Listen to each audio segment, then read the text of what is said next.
Donald Trump rarely addresses things head on that make him look weak, but he just addressed the big elephant that has been sleeping in the room. That's him, of course. And even assigned blame for his naps during meetings. And I have the full story for you next.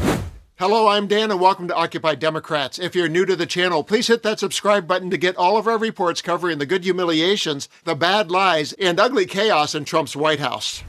Trump's hot take on his tired eyes came during today's cabinet meeting in front of the press. Let's begin with the other lowlights from that meeting. Call to activism kicks us off with this moment of Trump petty jealousy.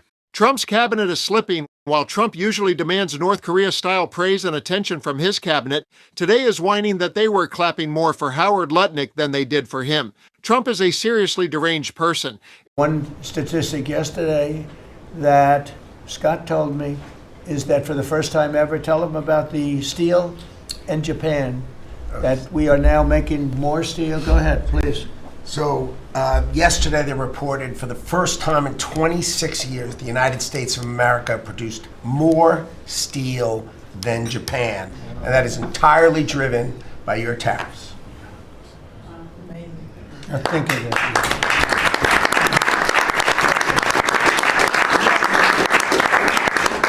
He obviously said that much better than I did because I got no applause that I'm giving you a home run after home run. He says one thing and everybody else. I should have saved that one for myself. Next up, Aaron Rupar calls out the Secretary of War and Worship for being a bit extra. Move over D-Day. Pete Hegseth says Trump's Venezuela coup was the most sophisticated raid in world history. And when President Trump said, we're not getting a nuclear, Iran, you won't have a nuclear bomb, he meant it. And we sent those B-2s halfway around the world, and they never noticed.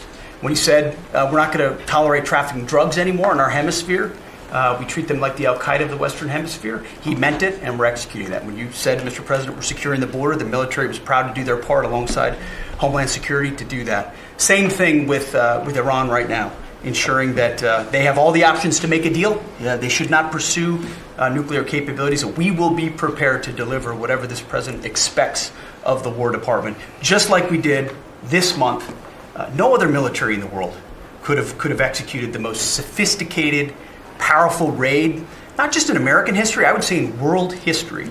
What those men did going downtown, another country, the most secure place in the most secure base in the middle of the night without anybody knowing until those simultaneous bombs dropped 3 minutes before the helicopters dropped.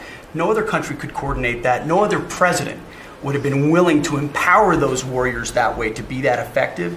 And that sends a message to every capital around the world that when President Trump speaks, he means business, and we are reestablishing deterrence at the War Department, Mr. President. Thank you. Great job you're doing. And finally, Newsweek made note of who Trump put gag orders on. Trump concluded a cabinet meeting without remarks from Kristi Noem or Pam Bondi, despite mounting controversies in Minnesota and a Georgia election office search. And now for the hilarious moment when Trump throws his team under the bus for this well-documented lights-out moment at the last meeting. We are going to ask a couple of people to say a few words. We're not going to go through the whole table because the last time we had a press conference, it lasted for 3 hours. And some people said he closed his eyes. Look, it got pretty boring. In all fairness, I love these people. But there's a lot of people. It was a little bit at the boring side. But I didn't sleep. I just closed them because I wanted to get the hell out of here. Some of them, I didn't sleep, by the way. I don't sleep much, let me tell you. But you know, it's funny. Some of them got me in a blink. You know, when you go like, you know, and they took me as at the closed segment of my cycle. And they said he's sleeping. And besides that, Marco, between these two guys, if I was sleeping, they'd be waking me up very fast. They'd be knocking me, come on, you got to wake up, boss.